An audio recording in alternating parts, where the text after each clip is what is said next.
This episode is sponsored by Cohesity. Cyber resilience isn't just about getting systems back online. It's about keeping your business operating when disruption strikes.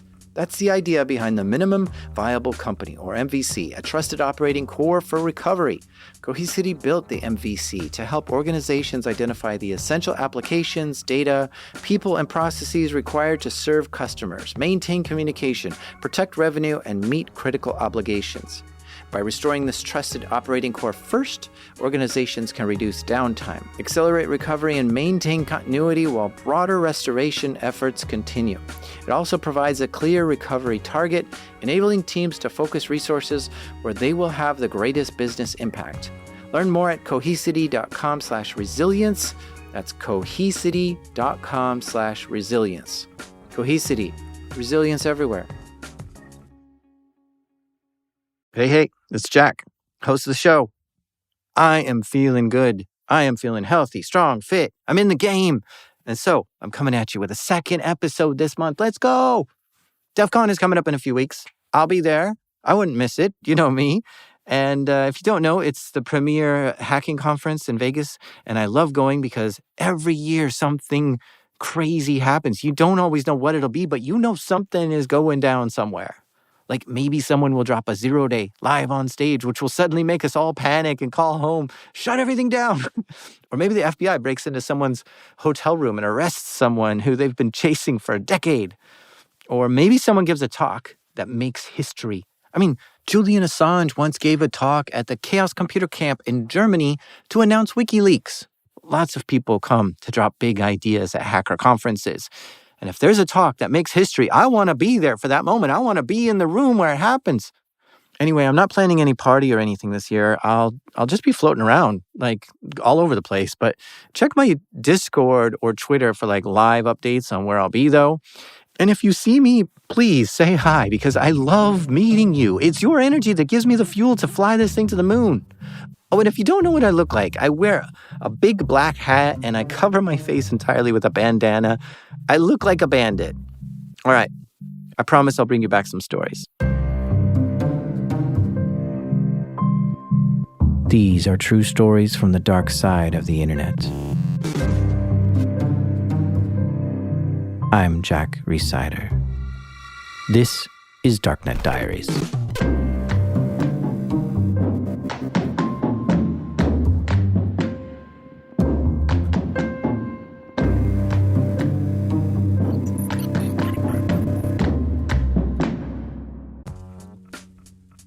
This episode is sponsored by Delete Me. Have you ever thought, I should really be doing something to protect myself from stalkers, scammers, and hackers, but you're not sure what? Here's what you should do. Go to www.joindeleteme.com/darknetdiaries and enter code DD20 and you'll get 20% off Delete Me.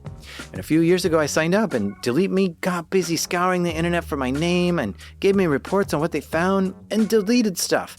Take control of your data and keep your private life private by signing up for Delete Me. Now at a special discount for my listeners, get 20% off your Delete Me plan when you go to www.joindeleteme.com/darknetdiaries and use promo code DD20 at checkout. The only way to get 20% off is to go to www.joindeleteme.com/darknetdiaries and enter code DD20 at checkout. That's www.joindeleteme.com/darknetdiaries, code DD20.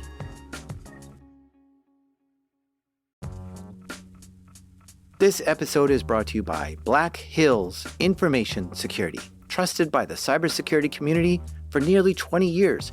Need a pen test or 24/7 monitoring from their active SOC team? Or maybe you're ready for continuous pen testing to keep your systems battle ready. Black Hills InfoSec can take care of it all.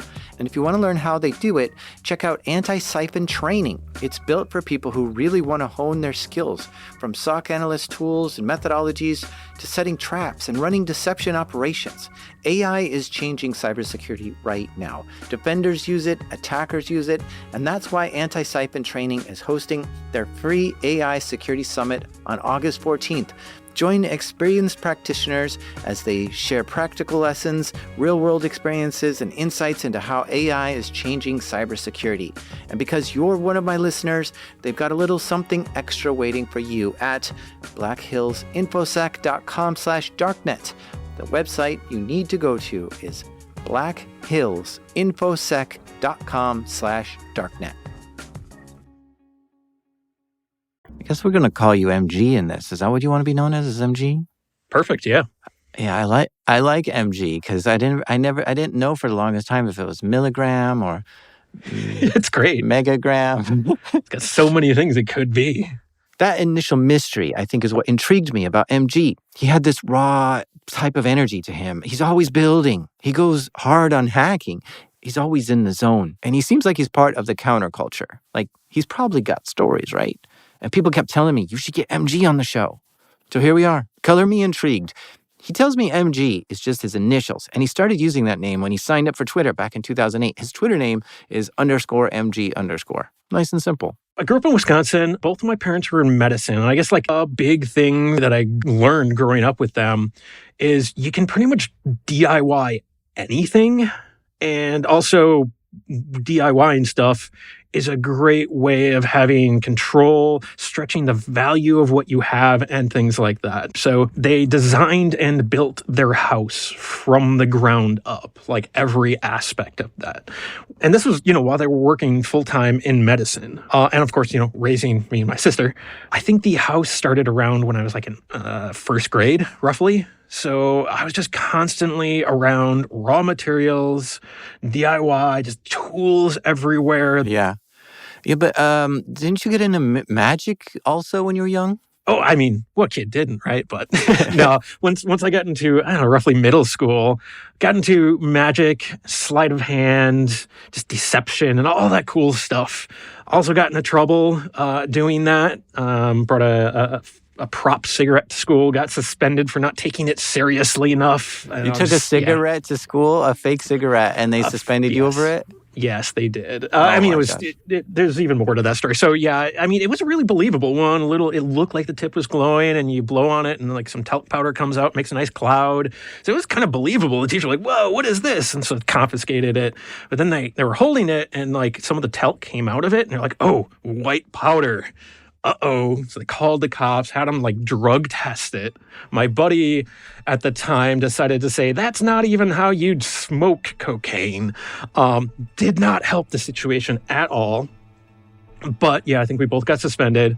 And mine was specifically for not taking these situations seriously enough. And, that was kind of the start of my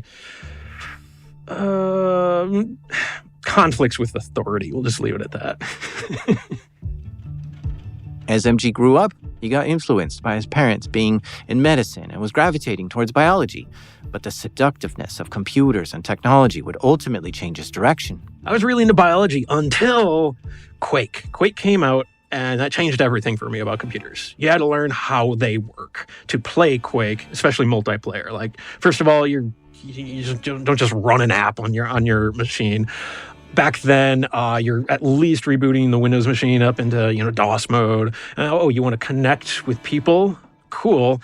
You're going to have to learn how your modem works and dial-up works and peer-to-peer connections work, all these other things. And eventually that would migrate into, modifying the game environment to play Team Fortress, kind of a modification to Quake itself. And then you've got like multiplayer lobbies and all this other stuff starts happening. And it's like, wait a second, the computer does all these things. You can mess around with this. You can start breaking stuff. Like they weren't checking client-side content, so you could modify player skins to be way bigger or have an X, Y, and Z axis sticking way farther out than the actual player was. So you can see them coming around corners.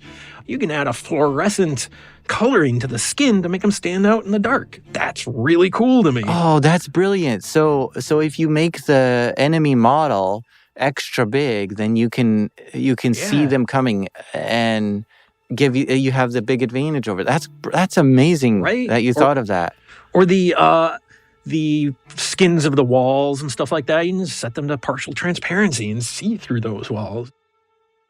Most video game players at some point wish they had a faster computer. So a lot of gamers get into overclocking. They force their computer to run faster than it's designed for.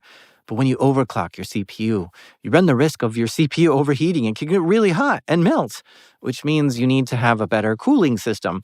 Water cooling is a pretty effective way to cool your CPU, but it requires all this extra hardware. You need tubes and reservoirs and pumps. But when MG heard that people were putting tubes and pumps inside their computers to cool them better, he was in. That sounded great. You get a pond pump, you get a heater core from a car, you go on McMaster Car. First of all, you learn what McMaster Car is, and you're like, whoa, I can just buy chunks of metal pre-cut? Awesome, I'm gonna drill these out in my basement and plug them and create all these water channels inside the blocks, strap that to the processor, the graphics card, just start cooling everything down in the computer. And it just kind of escalates, and you're like, and that was actually a really good example of merging non-traditional computer skills with computers. It's like, okay, we're gonna merge shop class here, or auto skills. When you've got this liquid moving through a multi-metal loop, you're gonna get corrosion unless you understand the chemistry of how to block that with some additives. So lots of really cool stuff to just pick up and learn. Man, I'm the same way. I truly believe that getting hands-on experience is the best way to learn. For me, when I was young, that was looking for cheap or free computers to just play around with, like a sandbox, and build without the fear of breaking them. Having a playground to try out random things was very helpful to me. Like, what happens if you don't put RAM in the computer? Are the fans actually needed?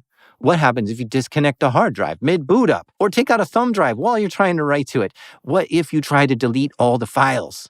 I wanted to see all those things, and I tried them all, because this is the stuff that was interesting to me, and I wasn't finding it in textbooks. And it vastly brought in my understanding of how all this operates. MG's first IT job was at a help desk, fixing people's PC problems. But one of his buddies moved out to San Francisco and started working on the 10,000-year clock. It's a fascinating project that simply asks, can we build a clock that'll last for 10,000 years? Clocks live a long time without an issue. Surely that can't be that hard. But when you lean into the problem, it starts to get really tricky. First, it raises the questions, wait, are humans even going to be here in 10,000 years? That's not a given. So if you're going to build a clock that's going to last that long, it kind of needs to function all on its own without humans around to help it. So where does it get its power from? That's an interesting challenge by itself. But then you think about the pieces and parts that it has to be made of. Everything must have extreme longevity. Like, it's got to be entirely made of metals or ceramics. Plastics and rubber is just going to wear out too easily. MG got fascinated with this idea and decided to join his buddy out in San Francisco to see what was going on with that project. And immediately, he was amazed at the DIY culture out there. He met people from Burning Man who were creating art for art's sake. He visited the Maker Faire, which is a really cool place where people show off their projects that they're building. It's so inventive and clever and inspiring. It was like everyone around him there was big into building things themselves, or tackling really interesting problems, or just had a really unique way of seeing the world. MG found his new home. The 3D printed gun movement, that added a new layer to the whole thing. Let's see, that was Defense Distributed, I think it was like 2013, where they started showing off the first 3D printed guns that were, there was a whole community that was working on these at the time, but Defense Distributed showed these off to the world, and with like so much bravado that it was impossible to miss. So everybody took note, and it had this interesting tone to it, and this message that I was picking up, which is like creation can also be power and like politics. Like, you can't take something back once you put it out into the world. So you've got to be thoughtful on how you do it, but also you can't take it back. Nobody can take it and make it go away. That, regardless of what you think about, that specific topic, just the larger power and political nature of it was just fascinating to me.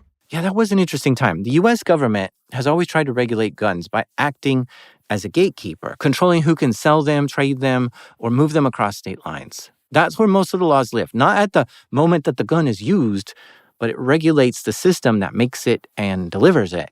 But the 3D printed guns changed all that. It didn't need to be bought or sold or registered or traced. It didn't pass through any of the traditional checkpoints. Suddenly, most of the regulations became powerless because you could just print one at home and no one would ever know. That kind of knowledge fascinated MG. There are certain technologies that, once released, change the power dynamics of the world. It changes who's in control. New types of technology allow you to completely sidestep outside the system that was supposed to be there to control and shape you. And yeah, that sort of thing intrigued him. That was also around the same time as Bitcoin was taking off, and I was also into that, and I really liked it at the time, and the concept of it to just changing and decentralizing power, and it was really sticking with me. This was also at the same time that the Snowden leaks happened. I didn't know at the time what it would be, but I really wanted to participate in that type of creation, right? I didn't know what it was. So, I would join some of these groups and just kind of help them. Like, hey, I do IT. Maybe I could help with some of your stuff. Or I do security. Let me help you.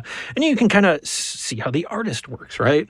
And that's kind of where I was at for a while. So you worked at Defense Distributed? Let's just say volunteered.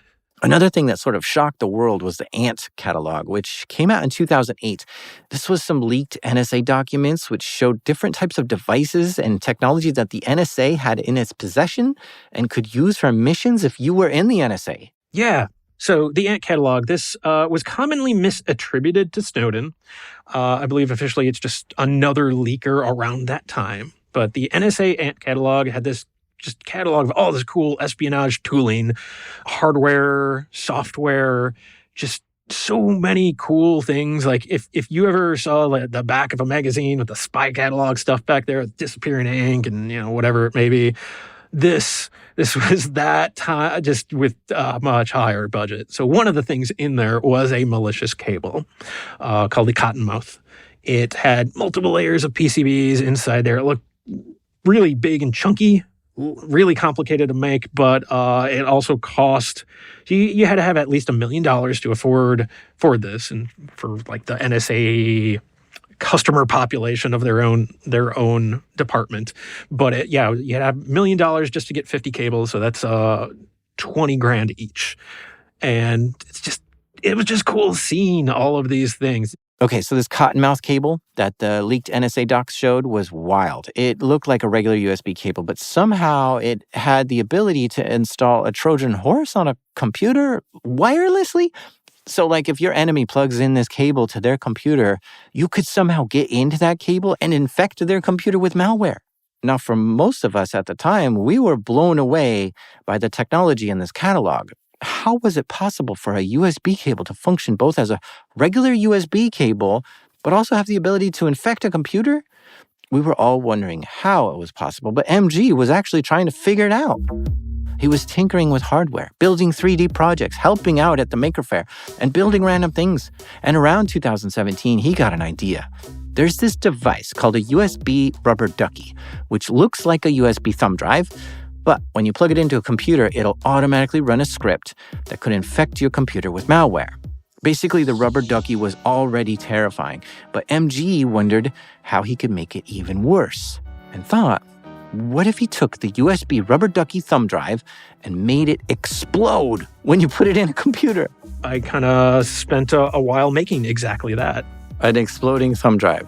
Yes. So I'm a big Nine Inch Nails fan, so naturally I called this Mr. Self-Destruct. And so the why this is important here is because there's not much space in a USB rubber ducky. It's all PCB and components. So I needed to figure out how to make space inside of a thumb drive while retaining ducky functionality to an extent. I had a really limited version of it. So I shrunk it down to, I think, what was ultimately like an 8 by 12 millimeter PCB with a couple really limited components on it, just enough to, run a tiny payload that can maybe open up a browser to a specific site, right? Good enough.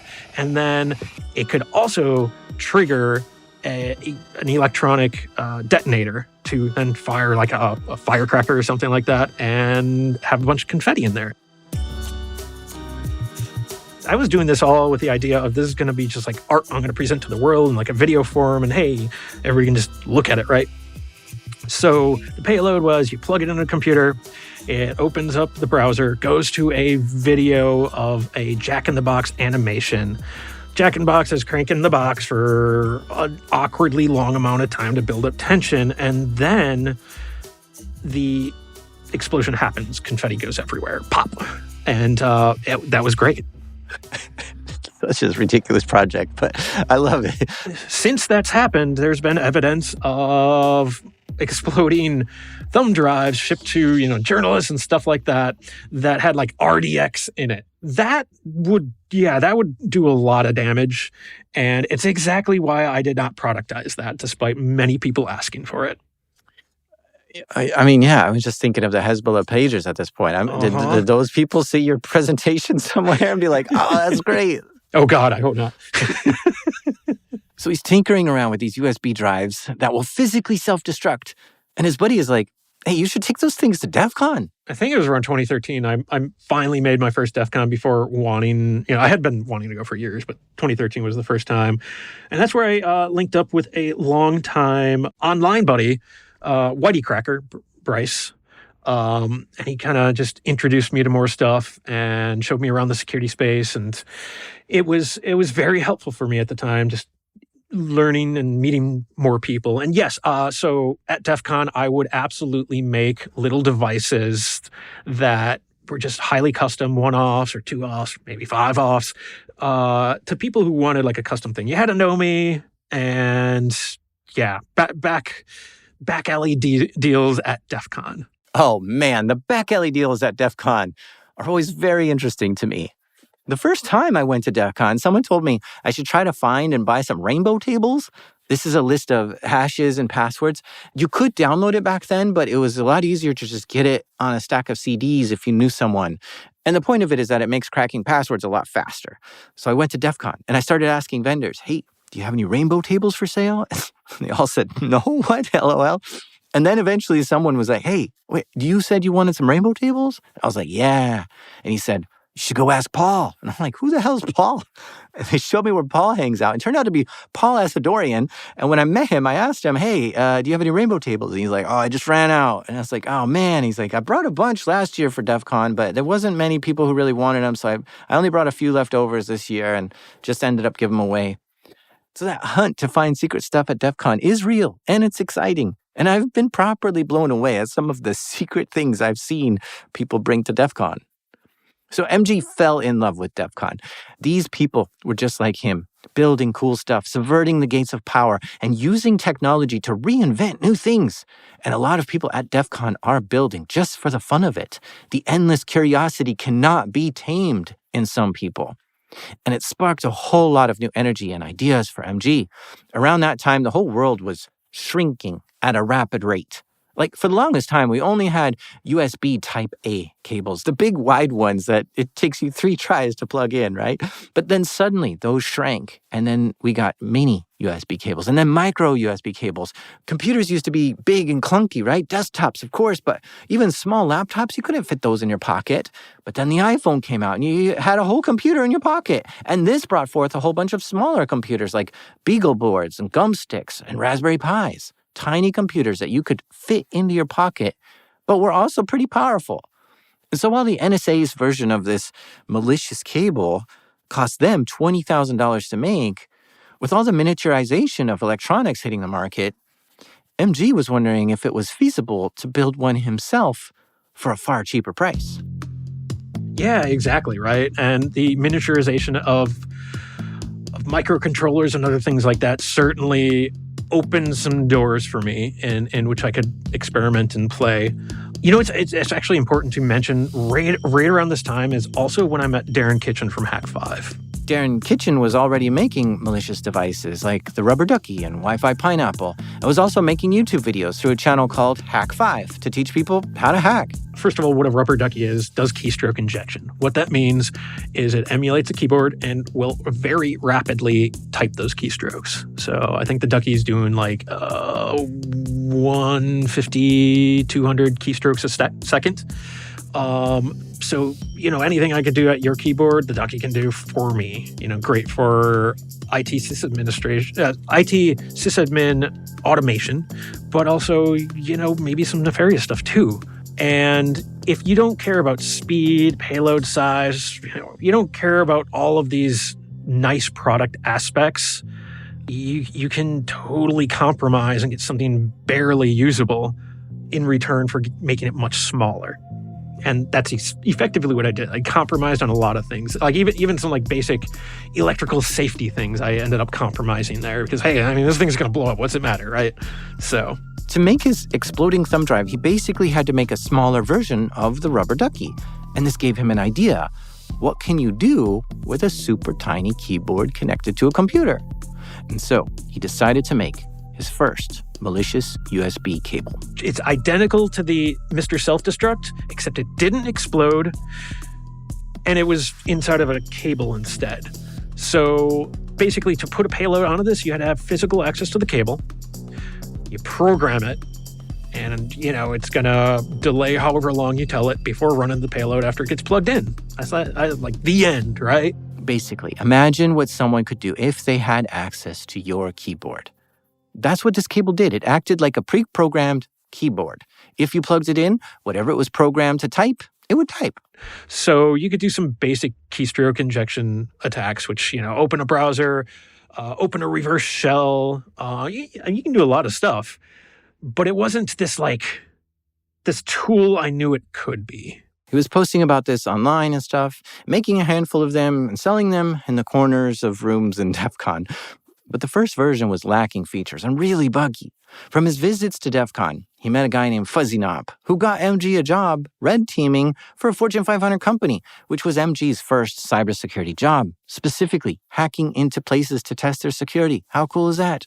But while he was at work doing his red team stuff, he just kept thinking about, how can he make this little device better? So obviously the next step is, well, what could that product actually be? And the next time I had vacation, which was actually in between jobs. So I think it was 6 weeks between my first red team job and when I was leaving an IT role. So 6 weeks in between, I'm like, you know what? I have not figured out how to design PCBs yet, so I'm going to get a mill. PCB is printed circuit board. It's typically a green board inside an electronics device that has the capacitors and resistors, and they're soldered onto it. And a mill is a way to create one of those PCBs yourself, making the traces and drilling holes for the components. So he spent 6 weeks learning how to design PCBs and created them on his mill. The cool thing about a mill is that you get rapid iteration. So with software, you can just change some code, save it, hit compile. Seconds later, you can test the output. When it comes to a PCB, it's usually weeks. You gotta design it, send it off to a fab, wait for it to come back. Then you assemble the components on it, and then you test it and debug it, and before you can even get a change you want to make to test it over. But with a mill, you can do some primitive stuff. I can't get super advanced here, but you can test some basic things. You do it in the span of a few hours and make a revision, kick it out again, and just maybe go through 2-3 revisions in a day easily, depending on how complex it is. And that allowed me to level up really quickly. So he spent a lot of time in his home lab trying to jam more features into this cable of his. But one thing bugged him about this cable. You have to physically take control of it to program what keys it will type. It would be way better if you could plug the cable into your target and then tell it what to type remotely. So he was fiddling around trying to figure out how to give this thing an antenna or something, maybe Wi-Fi in the smallest way possible. The Wi-Fi radio allowed it to connect to networks, or you with a phone to connect to it. And there was no need to get access to the cable to update a payload on it or to trigger a payload. So that changed the entire value of this. Being able to dynamically change what it did while it was in play. Yeah. So instead of blindly hoping your cable is typing the right keystrokes that you pre-programmed it to do, now with Wi-Fi, when this cable connects to a computer, it's almost like it turns into a wireless keyboard. Whatever you type on your phone, those keystrokes would show up on the computer it was plugged into. But it didn't look like a keyboard, of course. It looked like a regular USB cable that you typically have hanging off your computer anyway. This made it a very spooky cable. Suddenly, USB cables were no longer safe. And this malicious cable was starting to finally look promising. The first version didn't have a lot of functionality, but this one's starting to look sharp. So he came up with a name for this cable, the OMG cable. It works for so many reasons, but since his initials are MG, then OMG is a nice fit. And that took off. Then DEF CON was coming up, August 2019. And I'm like, okay, this is getting a lot of traction. So by August, I wanted to have some of these things actually sell. Now, I was making them still from the ground up in my kitchen, basically. It took me 8 hours per cable on average to make these. And the components were so fiddly and tiny that 50% of them were failures. I'd throw out 50%. That turned into, if you do the math on that is 16 hours of work per viable cable. Really not scalable, but you know what? I just wanted as many as I could for DEF CON, right? So I just focused entirely on this in my free time while still doing my red team role full time. You have to think, he's trying to fit a microcontroller inside a USB cable so that nobody thinks there's a microcontroller in it. He's working with incredibly small components, soldering under a microscope, sometimes with exposed silicon, with almost no room for error, or it won't fit in there. So he makes as many as he can and brings them all to DEF CON to sell. He's leveled up from the back alley deals by this point, and Darren from Hack5 was letting him sell them out of the Hack5 booth. They sold out. Everybody wanted them. And they sold out fast. So Darren was like, why don't you bring more? And MG was like, because they take forever to make. So Darren started teaching MG about mass producing electronics. Okay, let's learn how to do manufacturing.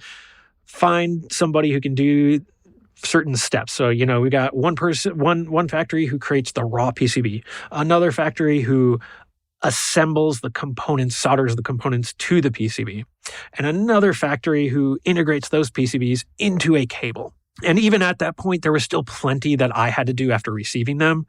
Final assembly, putting the hoods on, gluing the hoods on, running QA, calibrating them, running, putting firmware on them, packing them, shipping them off to the warehouse, all that stuff. But anyway, doing any of this outsourcing would have been a huge help for me. And that's what the goal is. So it took about 5 months of back and forth teaching this shop how to do what I needed. So I get the first batch. This was like the tail end of 2019. I finished the assembly. I do some basic tests. I flash them, pack them, and I send them off to the Hack5 warehouse. And I think it was January 1st, 2020, start the online sales. This is where I quickly learned it was going to take a lot more work to have a manufacturer do what I needed. Customers started having issues, and it was all over the board. There was no obvious pattern. So I had to do a lot of investigating to discover, what was really going on here. It's just really weird problems. It was probably an upstream manufacturing problem, but I couldn't think about the upstream manufacturing. I had mostly finished product currently in hand. And if I couldn't sell that was a gigantic loss, financial loss, mortgage the house level loss. That was a little bit scary. There were enough issues happening with customers that I just decided to pause the sales and figure out what was going on. He analyzed the cables coming back from the factory and found that on the power supply inside the cable was a tiny microscopic crack. And to his horror, it was on over half the cables, which meant his first batch of cables, half of them had to be thrown out, a huge financial loss for him. He had to teach the manufacturer how to test for quality at every stage of the build process in order to find exactly where the cracks are coming from. And he discovered at some point the manufacturer would throw all the finished components into a bag to give to the next build stage, and when they were getting all jostled around in the bag is when the cracks would show up. Typically, that may not be a problem, but since he's working with such small components where silicon is exposed in some areas, then it was damaging the circuitry. So he got that fixed, was back on track, and he was back to selling the OMG cables to whoever wanted them online through the Hack5 shop. And these cables look amazing. They look exactly like a normal USB cable, one that you would charge your phone with, and you would never be able to tell that it's a malicious one. It's supposed to be stealthy like that. One of my manufacturers lost an entire box of cables, could not account for it. So the way the cables are configured, they're not very useful. Luckily, they're not hot, so to say. But there's a good chance that this box just got shipped to one of their customers who was expecting totally normal USB cables. So there is absolutely a chance that there are some OMG cables just floating out there. I forget the exact numbers, like 100 or so, which is kind of scary. MG strikes me as someone who just obsesses over making his cable better and better. And it's amazing how he's constantly improving the manufacturing process and the functionality and the build quality of the whole thing. For the first several years, I wasn't trying to focus on profit here. I was just, every dollar that we ended up getting that turned into be profit, I put it right back into just improvements, R&D, because it was a passion project. And I mean, it still is, right? But that just allowed me to focus on so many trivial things. The cable clips themselves. So people would routinely lose their cables. So we started creating these fluorescent clips that we would include with the cables to prevent that, right? And you can take them off if you don't want it, or just keep it on, whatever. But this is I'll make this one short, but it's another example of scale in a hilarious way. It's so simple. So I'm 3D printing all of these little clips, these fluorescent clips, and they're great when you got a few of them. But when you got 100 or 1,000 in a bag, they start getting tangled. So that's really annoying to pull out tangled clips when you're trying to pack envelopes. So, redid the design, okay, now I've got tangle-free clips and, then we got the woven cables are more snagless and things like that. And how can I speed it up so I can get a bed of, 600 clips on a single 3D printed bed without it cascading and falling apart? And, how can I improve the labeling process from a handheld labeler to an automated machine-done labeler? Probably doesn't make financial sense to do it, but it's fun to automate and obsess. So, yeah, point being, I have the opportunity of obsessing at the sacrifice of profit. Now, over time, his cables have gone through many revisions, a lot of feature upgrades too. So if you were to buy an OMG cable today, here's what it can do. It comes in all types of different forms, whether it's got a USB-A or USB-C active end. On the passive end, it'll have Lightning, micro, USB-C, usually meant to emulate the aesthetics of exactly the common cables that are out there. It acts exactly like a normal USB data cable, right? But it's got an implant inside, as you could probably deduce by now. That thing stays dormant, but an attacker can remotely connect to it via Wi-Fi nearby, or they can have the cable connect out over the internet to a server you control anywhere. It can also do some autonomous things like geofencing and triggering things automatically based on wireless networks it does or doesn't see, right? Okay, cool. But what does that do? So you get a whole web UI on a phone or laptop, whatever it is, that gives you full control over this cable. We already talked about keystroke injection payloads, emulating a keyboard. We cranked up the speed at which these things can run to nearly 1,000 keystrokes a second. Added some mouse injection as well, so you can navigate a mouse around the screen, click on stuff. Expanded the capacity of these things to store hundreds of individual payloads if you want, or just really giant payloads. Name of the game is always just flexibility. So if you want one giant payload or, 200 tiny ones, cool, you can do that for your need. We added USB keylogging a while back. So if you deploy a cable between a keyboard and a desktop or laptop, which happens a whole lot in corporate spaces, you can log those keystrokes if it's a full-speed keyboard. Most recently, we added kind of a novel communication link. So we're calling it HidX Stealth Link. And what it does is imagine a network interface that looks like a keyboard to the host. So it says, I am a keyboard. And it looks like a keyboard if you open up Device Manager, but it's got a bi-directional, raw data link. So if you ever use Netcat or something like that to create little tunnels for data, same concept. So you can have a remote shell running on the target that's on a completely air-gapped machine. It doesn't even have a network interface. So very cool. And I had Also mentioned a lot of these other types of features like the ability to run self-destruct, the ability to do geofencing, and the self-destruct specifically is to wipe the data. So if you've got some proprietary malware on there you don't want to be found, if it gets lost, we can help wipe that. If you got key logs on there with sensitive data, like, I don't know, passwords or whatever it may be, cool, we can wipe that. Can also disable the cable so that it just stops acting like a cable, and hopefully that'll encourage your target to throw the cable away and get it out of play. And that's kind of just a high level of all the different things it can do. Yeah, this thing is pretty scary. And it's one of those things that now that you know a normal-looking USB cable can be an evil thing, it makes you distrustful of all USB cables. Like, if you see a random USB cable sitting around, it might be some sort of trap that someone left for you, hoping that you'll plug it into your computer so that they can get into your computer. I've got it in my hand here, and I'm looking at it compared to another cable I have, and it is identical. It's crazy how... Nice. Which one is it? iPhone one, Lightning. C to Lightning or A to Lightning? C to Lightning. Oh, nice. So, funny story about that one. If you hold up these Type C ends and look at the white hoods, I delayed that cable by, I think it was a couple months, because it was 0.3 millimeters longer than the actual thing.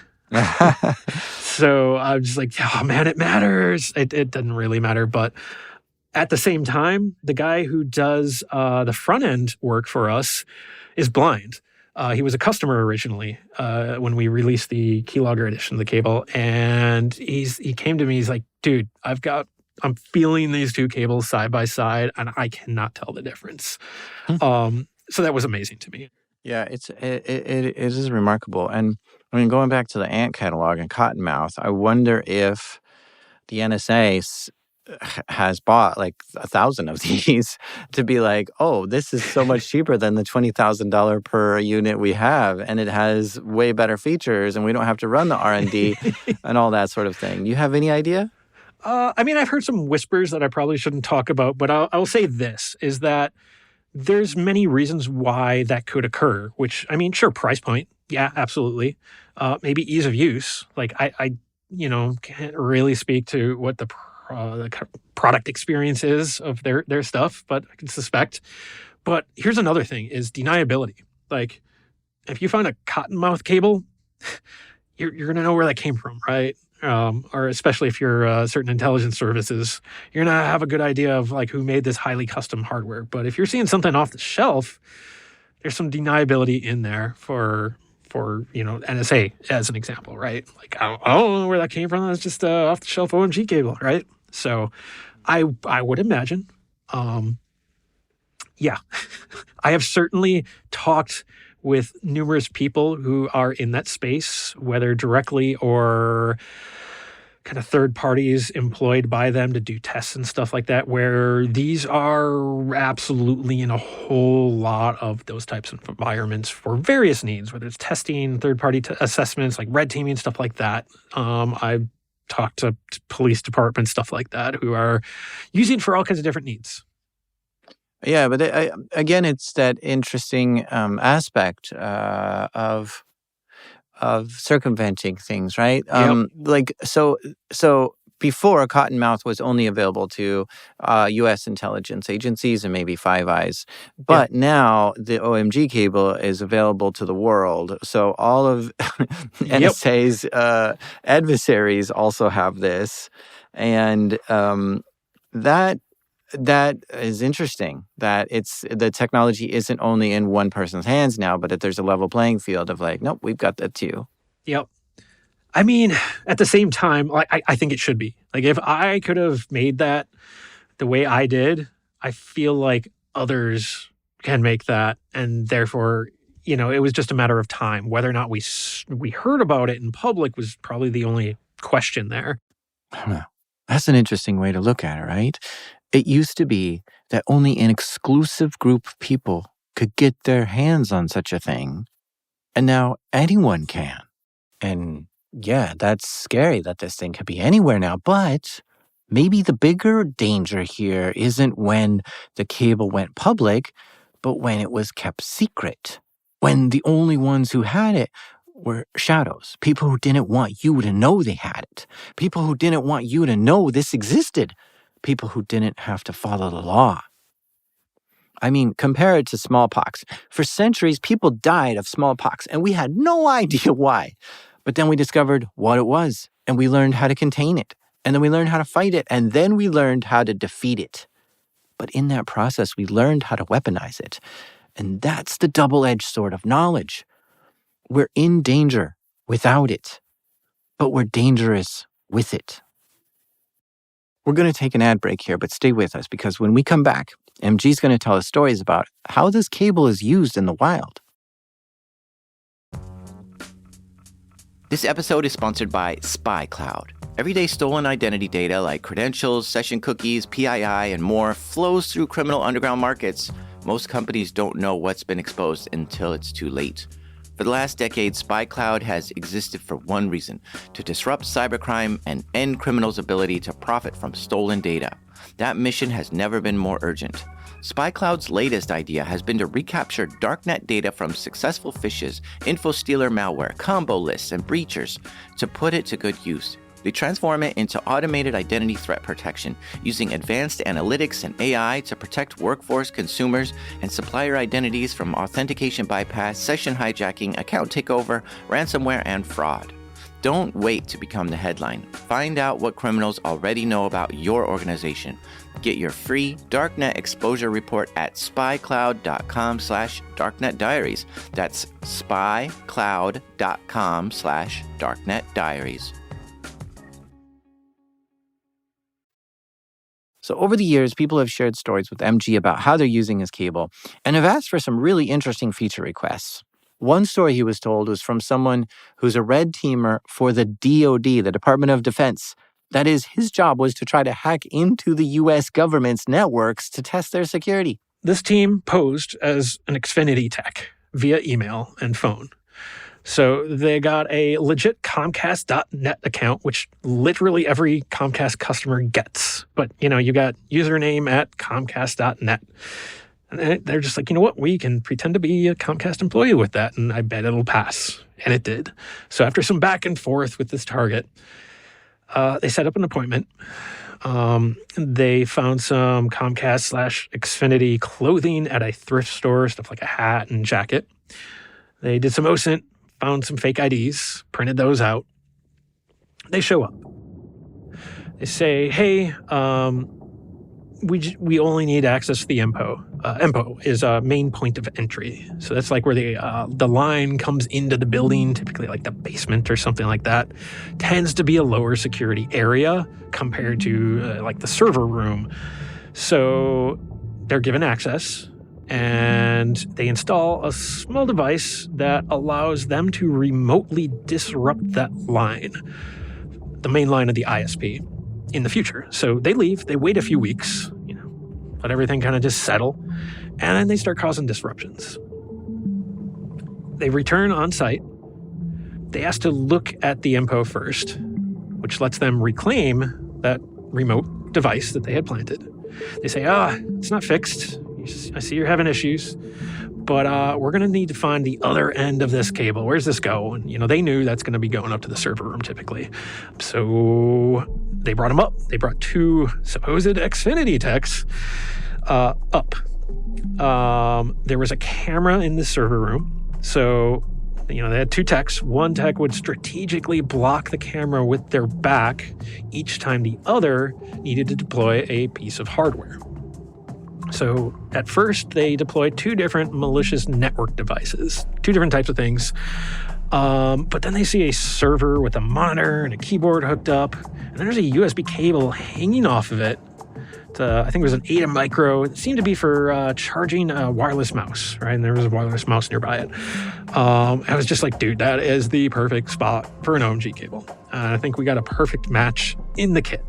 So they pull it out. They noticed, this cable even has like a very distinct scratch on it. I'm going to scratch this cable, make it look perfect, right? They were obsessed with the details. The cable is already configured to connect to their guest Wi-Fi and then call back to a C2 server. they wait for an off-site teammate to confirm that the cable's now connected, not only to that, but back to their C2 server. That means, they got full remote connection from anywhere. They were left unattended in this room for a little bit. So they call the target back. They're like, hey, I think the internet's fixed. Can you check it out? And they use that same server that they were eyeballing to oh yeah, looks like internet's good, which gave them a little bit more insight into, what's running on that server. They leave and kind of start their initial work. They've got these tools in play. Now, like within a day, the target knew something was up. They found at least one of those malicious network devices, which immediately led them to the next network device that was in there. Got cleaned out. Everything's fine. What was a malicious network device? It's not the OMG cable. It's not. Yeah, it's other hardware that is not as physically stealth. Oh, okay. So they left it there as like drop boxes kind of thing. Yeah, something that'll gotcha. like Dropbox. It was slightly disguised, but it's like it's visibly there. It's like a new thing. Mm-hmm. So they picked up on that and immediately, okay, there's an issue. We don't know how this got here. Sweep the room. Okay, and this is kind of how pen tests should go. It's like, let's go at stages, right? Let's first see if we can be super stealthy, and then if they didn't catch us, we'll be a little bit more sloppy. Exactly. And then if they don't catch us, we'll be overtly breaking rules. And if they still don't catch us, then they've got a lot to explain, and we could try stealing company cars or something was the next step, right? So I've heard these stories before, and it sounds like that's what they were doing. Like, we're going to put a super stealthy thing in, a medium stealthy, and a very obvious, this thing shouldn't be here. Yeah, but the funny thing is they did a whole like remediation sweep, and they didn't catch the OMG cable. Like it was still in play after. Like, hey, red alarms, something happened here, sweep it. We found 2 malicious devices.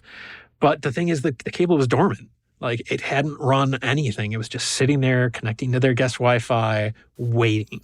Mm. So... Yeah, I mean, what would have triggered the other device discoveries? Were they doing stuff?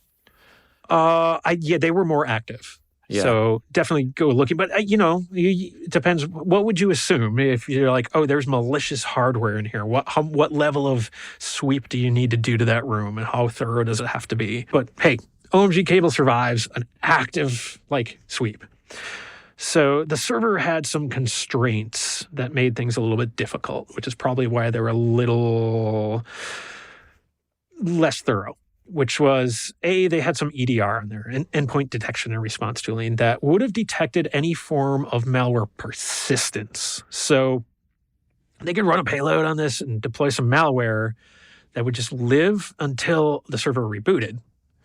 Also, the entire OS was just completely wiped about once a week. So even if you did have persistence, that's still getting wiped. So it's pretty locked down environment, right? But since they had a cable attached physically at all times, that was the persistence. So anytime they lost the malware connection, they would just rerun that payload. Boom, they're back in. They changed up the payload over the times, but ultimately, this allowed them to run and just work completely undetected for what turned into a 6-month period of time. And the only reason the exercise ended was because the contract came to an end and they needed to wrap things up to explain, the full processes and procedures they were using for the op. I mean, is this kind of what you were hoping to, this is exactly the story that I was wanting someone to do this with, is stick it in a place, have it be there forever. You can get in there whenever you want, have your remote persistence, trigger payloads, get into systems, and no one's going to detect you forever. I mean, that's got to be exactly what you were hoping, right? Oh, absolutely. There's just so many oh, yes, you used a lot of the features to just really push this. And it makes me happy because it's, are we doing Rickrolls? Or are we really pushing the boundaries and improving environments and just doing some really cool James Bond shit? That's I love that. Because MG has brought this cable into the world, he's met some very interesting people from all around the world. And heard some wild stories. Like, there was this one person who was telling him how he used the cable to get into an air-gapped computer. That is, there's no way possible to hack into it from outside. And the reason why this computer was air-gapped is because it was part of a digital forensics lab. It was collecting evidence and looking at computers without the risk of any of that data getting out. This group was hired to audit an entire security policy, including the physical security of the building. So they monitored 24/7 with a whole bunch of cameras at all sides of this building that they had deployed. And it was really hardened. There were guards present just constantly, 24/7. Everything was fully access controlled. It was all logged. It was all audited. How are they going to do this? And of course, the goal was to gain access to that evidence computer, which was air-gapped. Had access to that large SAN for storage via network. After a whole bunch of discussion, they decided, you know what? We're going to use an OMG cable. Their first idea was to submit a hard drive that needed to be forensically analyzed by that computer, but then throw an OMG cable in the package, and hopefully the tech opens it up and pulls out the cable and says, oh, I'll use this to plug something in. But they thought, no, that might not work. They probably have their own USB cables in the lab, and they're not going to use the one in our package. So they decided to get a USB external hard drive. You know, the ones where there's a hard drive with a little USB pigtail coming off of it, and you just plug it in your computer and you can see it as an external drive. Well, they cut that little USB pigtail off and then snipped off the end of the OMG cable and soldered it onto this hard drive. Because the OMG cable only has one active end, and the other end, it really isn't needed for anything. So they just took the end with all the functionality and stuck it into this hard drive so that when the forensic tech opened it up, they'd have no choice but to plug in this USB hard drive into the computer. Now it's integrated to that drive, and the drive looks like a totally normal drive, and it's the cable of that drive that suddenly is the problem, and it stays dormant. So, yeah, put all these different payloads on there in advance. Most important note, they ran a boot payload. So boot payload on this thing is it runs on an OMG cable. It runs every single time the cable powers on. So when you plug it in, right? So they included geofence that would check to make sure it's inbounds. It's like it's at this evidence computer, which, you know, they were given some insider info on this one to make it safe. They're like, okay, here's the network that you should use to keep this in play. Basic checks to ensure it only ran on that evidence system. So something, you know, an actual adversary wouldn't do, but when you're a third party trying to keep everything safe, you do a little extra. So they placed the hard drive in an envelope with the, let's just say, required labeling that they were able to find via some public record requests. Say, hey, this is probably what this envelope should look like to make it believable. So they turned it in at the front desk via a courier service, which was totally not a courier service, it was them. They advised, hey, this is for an active thing. It's needed for legal discovery. Probably needed soon. Done, right? Now, the drive sat for 2 weeks, unplugged, just waiting, right? But then it got plugged in. And once it was, they got a notification. They had kind of detected when it would come up. And they left it plugged in for 6 days to do a full image of this drive. So they had intentionally kind of downgraded the speed to USB 2 to get like a USB 2 connection on a 4 terabyte drive. So they were imaging this thing for like 6 days, which means 6 days they had an OMG cable plugged into the evidence computer.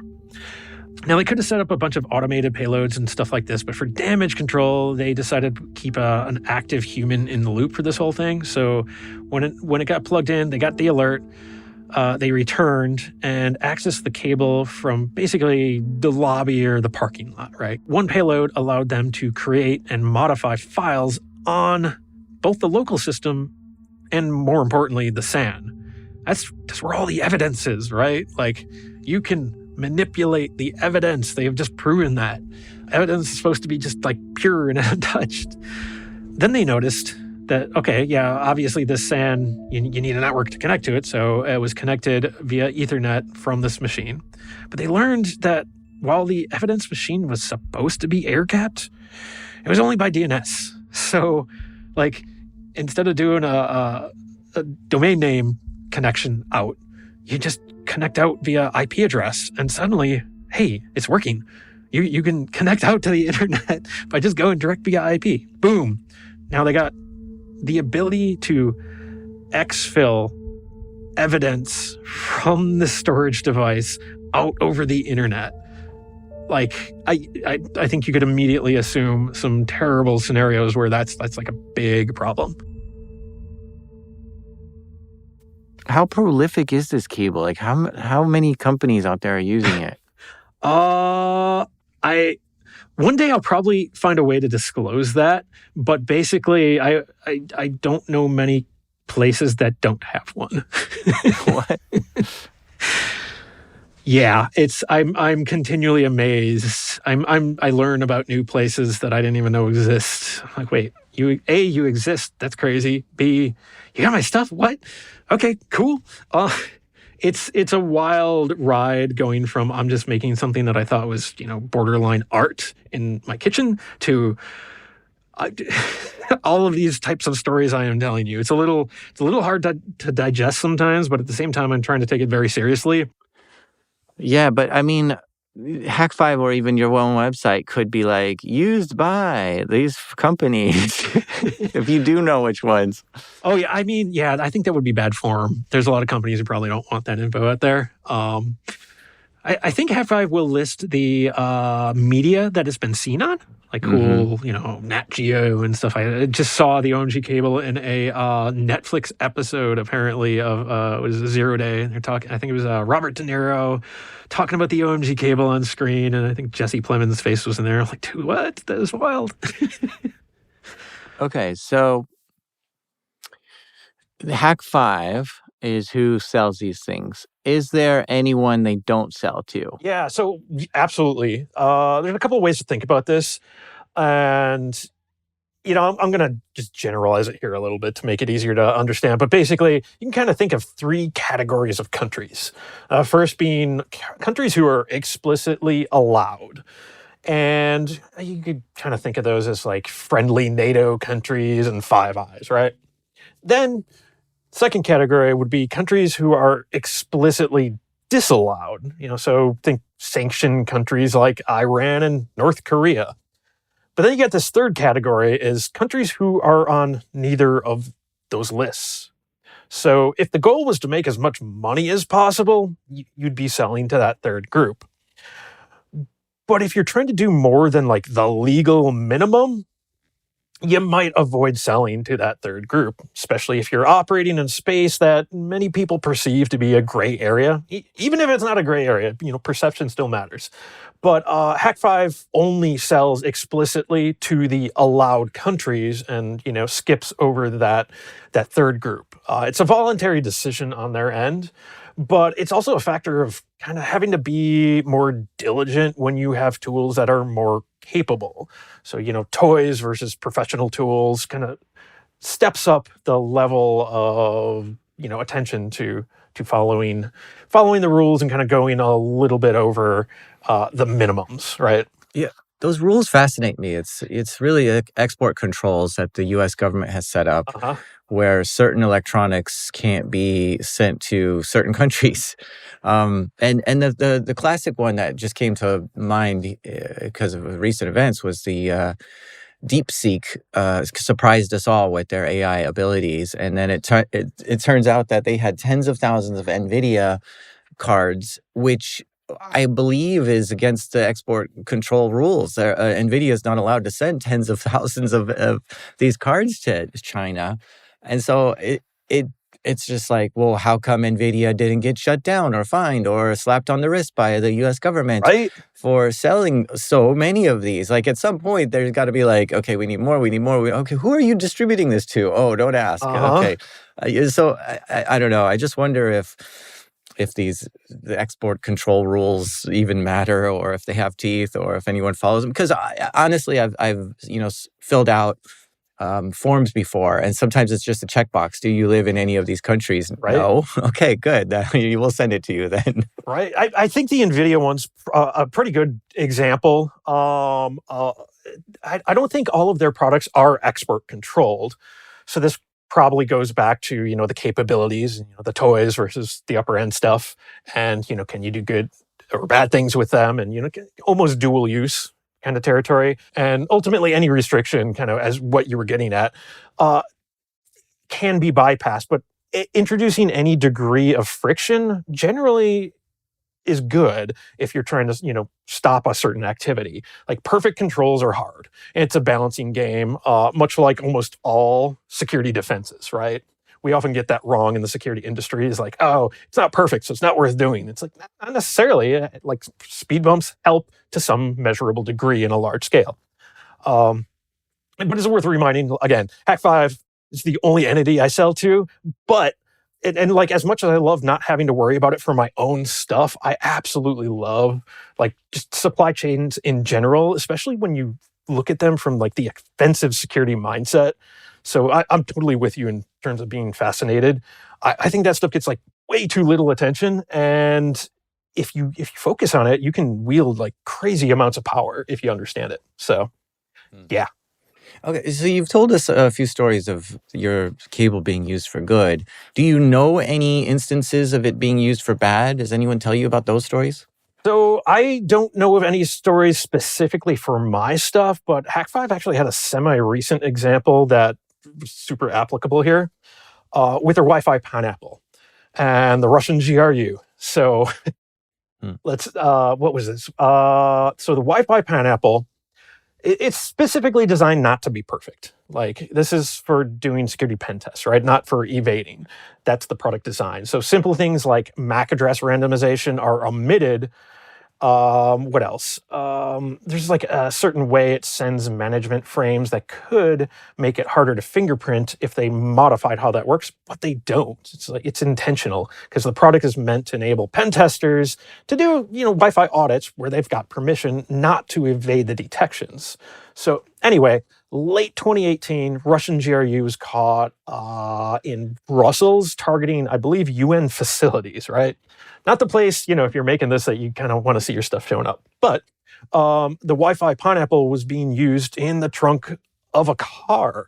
And that explicit choice to not make the device super stealthy definitely helped law enforcement track this down and figure out what was going on, probably a lot faster than if they made other choices in their product design. Well, I'm surprised there's not more malicious intent stories because, I just go to a grocery store today and the cash register, I could see the back of it. Like I can plug something into the back if I wanted.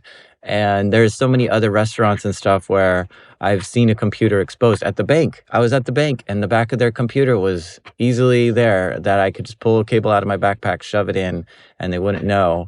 And I'm surprised there's not just stories of people using this to rob grocery stores. Right? I mean, I behind the scenes, and I don't think a lot of people see it, I put a lot of work into just gaming out all of the potential risks to minimize that. And it's not perfect. It's totally possible that bad things will eventually happen. There will be a news story, but I think over the last 5 to 6 years it's been sold. I personally cannot point to any news stories where a bad thing happened. Whereas if you compare it against other peer devices, let's say that in the field, I think there's quite a bit more news stories just comparatively if we're taking a sampling. So that track record I'm just very happy with so far. So I mean, I assume that people are buying this and using it for malicious intent. I mean, you self-described the thing as a malicious cable, right? So we can assume that people are going to do bad things with it. But I worry about your liability here because if you're saying I have a malicious thing, this thing's very dangerous. You could do this and this and this with it, and someone's like, great, I'm gonna go do that with it. But it says here, I have the package in front of me, and it says like do not use this unless it's on a network that you have permission to use and such like that. I wonder if that's enough to make you not liable for people actually using this maliciously. yeah, so Because I mean the thing is that you've got people who are malware creators out there, botnet creators. They don't unleash it to the world. They don't spread it. They don't infect people. They just make it, and then they're the ones who are going to jail for this. yeah, I mean, there's definitely some differences there, but just is that legal message enough? Like, absolutely not for me. When you're in the gray areas, you can't just do the minimum. And it's also important to point out that legal is not the same thing as ethical, which is, again, why it's not enough for me.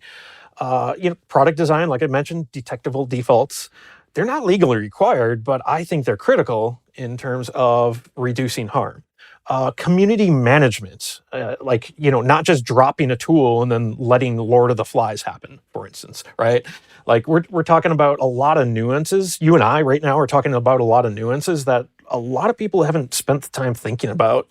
So I think it's good to try and share those nuances and just generally keep things from going off the rails within those communities, because this again helps the outcomes. And it's kind of sort of like open source.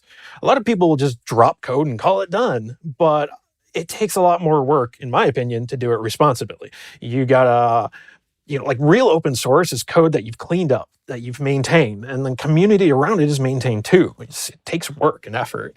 But it's also important that, this isn't just about like self-preservation, which is kind of, the topic here. It's about kind of community preservation as well, which is really important. So one entity just being too reckless is basically all it takes to ruin it for everybody. And there's tons of examples of that type of thing happening. Obviously, if my goal was to push the limits of the law, then sure, my answers would be different. But my goal is to push the limits within security.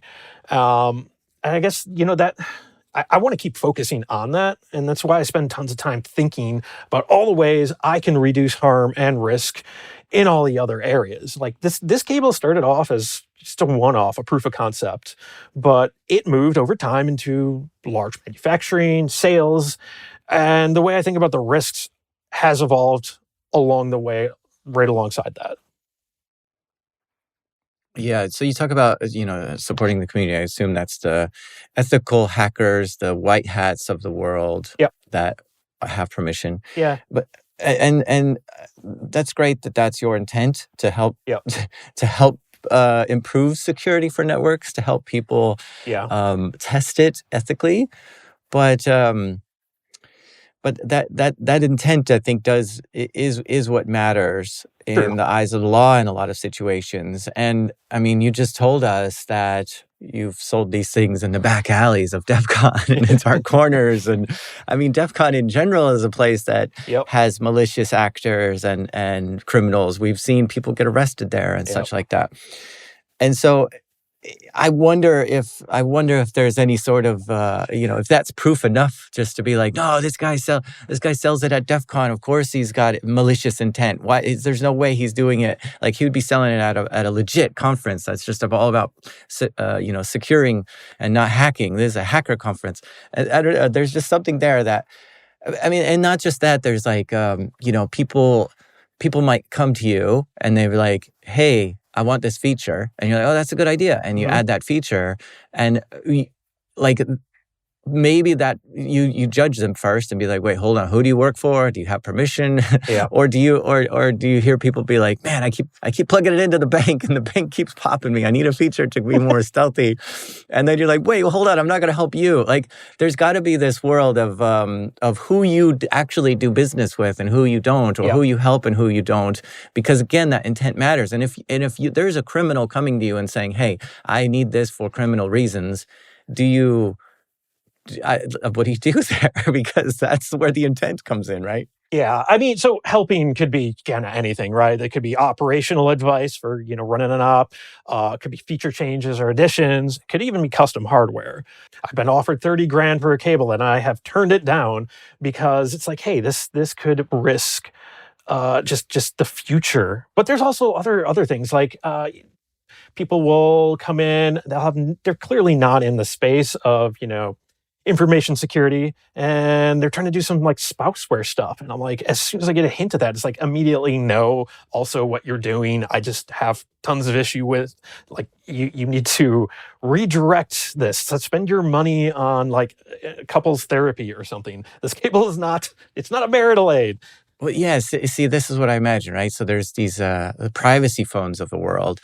and they specifically wanted to help criminals, right? And so Yes. they would get them in the hands of drug dealers and such, and say, what can we do to make these phones more private? What features do you want? And that's what made the people who made the privacy phones go to prison. I mean, we have phones that are secure, like even the iPhone, right? It's secure to some degree, and you don't see the Apple team going to prison because they're making things private or secure.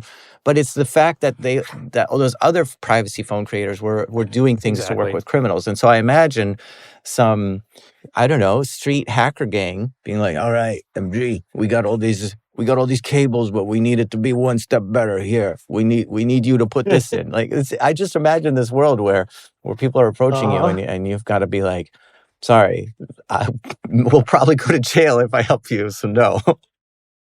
Again, like kind of like as you were pointing at there, I don't do this for just anyone. I get to know who they are, who I'm giving custom help to.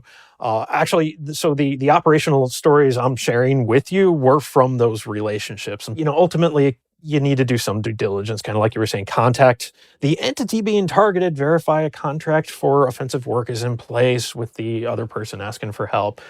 Simply verifying the identity of the entity asking for help to ensure they're legit. Definitely not just offering it up to anybody. I have turned down very large offers of cash because it wasn't exactly where I wanted it to be.